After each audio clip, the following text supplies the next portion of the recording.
सभी मित्रों का प्यार भरा नमस्कार और नए episodes heart care with doctor Manoj Kumar में हम बात करेंगे आज उन लोगों की जिनको एंजियोग्राफी से डर लगता है। कई बार होता है डॉक्टर्स जब आपको बोलते हैं कि आपके दिल की नसों में ब्लॉकेज हो सकती है, आप एंजियोग्राफी कराइए, तो अधिकांश लोगों की पहली कोशिश ये होती है कि एंजियोग्राफी से बचा जाए। जो कन्वेंशनल एंजियोग्राफी है उसके लिए एडमिशन की ज़रूरत पड़ती है, उसके लिए आपको एक दिन अस्पताल में भर्ती होना पड़ता है। उसके बाद दो रूट से, या तो रेडियल रूट से या फीमोरल रूट से आपकी आर्टरी को पंचर की जाती है और उसके बाद एक लंबा प्लास्टिक का कैथेटर्स आपके एओर्टा के पास जाता है, क्योंकि जो ओरिजिन है कॉर्नरी आर्टरी या जो आर्टरी सप्लाई करती है हार्ट मसल्स को, वो असेंडिंग एओर्टा में जाके कॉर्नरी साइनस से होती है, तो वहां तक उसको पहुंचना है। फिर हम लोग एक कंट्रास्ट, आयोडीन कंटेनिंग कंट्रास्ट को इंजेक्ट करते हैं। उसकी भी कुछ अपने कॉम्प्लिकेशंस होने का डर रहता है, बहुत से लोग डाई से एलर्जिक होते हैं। साथ में जो एक्सेस साइट होता है, चाहे आपकी रेडियल आर्टरी हो चाहे फीमोरल आर्टरी हो, वहां पे ब्लड का जमाव हो सकता है, हेमाटोमा हो सकता है, कई बार आर्टरी डिसेक्ट भी हो सकती है। तो इसका थोड़ा खामियाजा तो है, कन्वेंशनल एंजियोग्राफी के कुछ कॉम्प्लिकेशंस तो हैं, हालांकि ये कम है, आजकल बहुत कॉमनली होता है।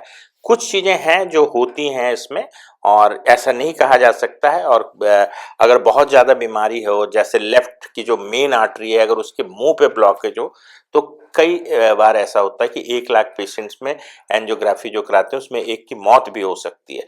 तो आपका डरना भी वाजिब है, लेकिन जब डॉक्टर प्रेस्क्राइब करते हैं तो डिपेंड करता है कि आपकी कितनी सस्पिशन है आपके हार्ट में ब्लॉकेज होने की। अगर बहुत ज़्यादा हाई सस्पिशन है हार्ट ब्लॉकेज की, तो आपको एंजियोग्राफी के लिए जाना चाहिए। लेकिन एक उसका विकल्प है, आज हम उन विकल्प की बात करेंगे जिसको हम बोलते हैं सीटी कॉरोनरी एंजियोग्राफी। सीटी स्कैन एक रेडियोलॉजी डिपार्टमेंट में होने वाला टेस्ट है, आप लोग सब लोग वाकिफ होंगे। कई बार हेड इंजरी होती है तब सीटी स्कैन होता है, कोई स्ट्रोक होता है तो सीटी स्कैन होता है। उसी तरह से 28 स्लाइस सीटी स्कैन की एक मशीन होती है जिससे आप एंजियोग्राफी भी कर सकते हैं। और इसकी जो सेंसिटिविटी स्पेसिफिटी है, ये करीब करीब 90-95% है। और अगर आपका सीटी कॉर्नरी एंजियोग्राफी किया जाता है और वो नॉर्मल आता है, तो आपकी जो निगेटिव है प्रिडिक्टिव वैल्यू वो 94% है। अगर बिल्कुल नॉर्मल आता है कॉर्नरी एंजियोग्राफी आपका, अगर सीटी से जो एंजियोग्राफी हुई है, तो बहुत चांस है कि आपको कोई ब्लॉकेज नहीं है। साथ में आप इसमें कैल्शियम स्कोर भी देख सकते हैं। अगर दिल की नसों में जो ब्लॉकेज है वो पुरानी है, उसमें कैल्शियम डिपॉजिट हो गया है, तो वो भी आपको दिख जाता है। तो एक अल्टरनेटिव है जिसको सीटी कॉर्नरी एंजियोग्राफी कहते हैं, और ये बहुत ही सरल होने वाला टेस्ट है। ये ओपीडी बेसिस पे होता है, आपको कोई एडमिशन की जरूरत नहीं होती है, आपके कोई आर्टरी पंचर नहीं होती है। जैसे आपको आईवी कैनुला लगता है किसी भी तरह के फ्लूइड को इन्फ्यूजन के लिए, जैसे आप कभी डायरिया होता है तो आपको जिस तरह से सेलाइन दिया जाता है, उसी तरीके से एक कैनुला लगता है। आपका ब्लड टेस्ट होता है, उसमें दो इंपॉर्टेंट टेस्ट हैं। आपका ब्लड यूरिया और सीरम क्रिएटिनिन नॉर्मल होना चाहिए, क्योंकि यहाँ भी हम डाई इंजेक्ट करेंगे, लेकिन यहाँ आर्टरी में या डायरेक्ट डाई इंजेक्ट नहीं होगा कॉर्नरी आर्टरी में, यहाँ पे वेन से आपको डाई दिया जाएगा।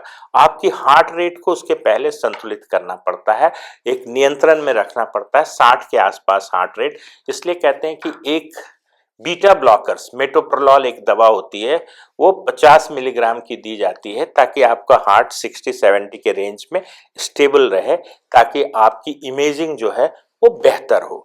तो इसकी जो प्रिपरेशन है, 4 घंटे की आपको फास्टिंग चाहिए, आपकी ब्लड यूरिया क्रेटिनिन जो किडनी का टेस्ट है वो नॉर्मल होना चाहिए, साथ में आपको कोई एलर्जी नहीं होनी चाहिए उस डाई से। तो डाई की एलर्जी अगर आपकी कभी हिस्ट्री है तो बता देना चाहिए। कई बार देखा गया है कि सीटी एंजियोग्राफी के बाद लिप्स सूज से जाते हैं, पूरे बदन में लाल चितकारे पड़ जाते हैं जिसको अर्टिकेरिया बोलते हैं। तो डाई एलर्जी एक परेशानी है जो इसमें भी होती है, बट बड़ा ही ये कहिए कि कन्वीनियंट है। आप आते हैं ओपीडी बेसिस पे, आपको कोई भर्ती होने की जरूरत नहीं, आप जाते हैं। अब क्या है कि सबसे बेहतर सीटी एंजियोग्राफी उन लोगों मशीन से होती है, उन मशीन से जिनकी 128 स्लाइस कम से कम हो। 64 स्लाइस से लेके मल्टी स्लाइस सीटी जो बोलते हैं एमसीसीटी, उसमें 64 से 128 वाली, अभी तो 256 की भी आ गई है। तो जितना एक बार गैंट्री घूमने से जितने सेक्शंस या स्लाइसेस बनते हैं वो बहुत इंपॉर्टेंट है। इसलिए कभी भी अगर आप जाएं कॉर्नरी एंजियोग्राफी सीटी से कराने के लिए, तो आप जरूर ये क्वेश्चन पूछें कि आपके पास कौन सी सीटी स्कैन की मशीन है। 128 हो तो बेहतर है, क्योंकि उसकी जो रेजोल्यूशन है, उसमें जो फाइंडिंग्स है, जो आपका ऑब्स्ट्रक्शन है, लुमिनल ऑब्स्ट्रक्शन या नली के अंदर जो ब्लॉकेज है, उसको ये जल्दी पकड़ पाएगा। जहां तक बात है साइड इफेक्ट्स की, साइड इफेक्ट्स डाई के कुछ हो जाते हैं, तो उसके लिए बेहतर होता है कि आप थोड़े देर सीटी स्कैन से एंजियोग्राफी के बाद कम से कम आप थोड़ी देर वहां रुकें, और रुकने के बाद 1 घंटे तक देख लें कि आपको कोई रिएक्शंस तो नहीं है, और खूब सारा उसके बाद पानी पिएं।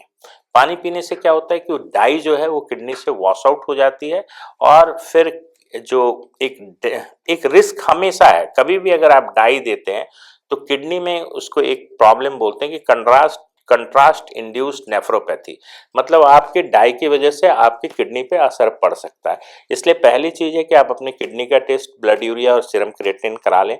उसके बाद अगर आपको डाई दिया गया है तो आप कोशिश करें कि एंजियोग्राफी के बाद आप खूब सारा पानी पिए ताकि वो डाई वॉश आउट हो जाए। तो ये एक फायदेमंद इन्वेस्टिगेशन है। और अभी देखिए इस पे देखा गया कि करीब करीब 28 स्टडी की मेटा एनालिसिस हुई, और उसमें ये पाया गया कि अगर कॉर्नरी एंजियोग्राफी सीटी स्कैन पे नॉर्मल आती है तो बहुत चांस है कि आपको बिल्कुल ही नहीं होगा, मतलब 95% चांस है कि आपकी जो ब्लॉकेज की जो बीमारी है वो एक्सक्लूड हो जाती है। कुछ सिचुएशंस में जहां पे सीटी एंजियोग्राफी नहीं कराना चाहिए, जैसे आपको चेस्ट पेन हो रहा है, आपके ईसीजी में चेंजेस हो रहे हैं, तब तो आपको एडमिट होना है। ईसीजी में चेंजेस देखते ही डॉक्टर आपको कहेंगे कि हो सकता है एंजियोग्राफी करनी हो, तो उसमें कन्वेंशनल एंजियोग्राफी के लिए जाना है। लेकिन अगर आपको चलने फिरने से थोड़ा सीने में भारीपन होता है, या जहां प्रोबेबिलिटी जो है स्टेबल कॉर्नरी आर्टरी डिजीज की ज्यादा है, वहां पे ये एक ऑप्शन है, और बहुत ही अच्छा ऑप्शन है। ऑप्शंस में क्या है कि आपका ये जो इमेज रिकंस्ट्रक्ट होता है उसको रिफॉर्मेट करके आप तीनों नसों को देख सकते हैं, चाहे लेफ्ट कॉर्नरी हो, लेफ्ट कॉर्नरी के 2 ब्रांचेज एलएडी, एलसीएक्स और राइट कॉर्नरी, उसको पूरी तरीके से आप रिकंस्ट्रक्ट करके आप देख सकते हैं कि ब्लॉकेज है या नहीं है। तो मुझे लगता है कि इस पिछले कुछ साल में, 20 साल में, ये बहुत ही एक पॉपुलर सा इन्वेस्टिगेशन है जो कि कॉर्नरी आर्टरी डिजीज को या हार्ट के ब्लॉकेज को रूल आउट करने के लिए भी है। लेकिन मुझे लगता है कि सबको नहीं कराने की जरूरत है, बट अगर आपको सिम्टम्स कुछ हैं और सिम्टम्स इतने ज्यादा नहीं हैं कि आपके डॉक्टर्स आपको क्वालिफाई नहीं करते हैं कि आप कन्वेंशनल एंजियोग्राफी के लिए जाएं, तो बेहतर है कि आप सीटी कॉर्नरी एंजियोग्राफी कराएं। ये तमाम बड़े अस्पतालों में उपलब्ध है, और ये कार्डियोलॉजिस्ट नहीं करते, ये रेडियोलॉजिस्ट करते हैं, मतलब एक्सरे डिपार्टमेंट में ये होता है।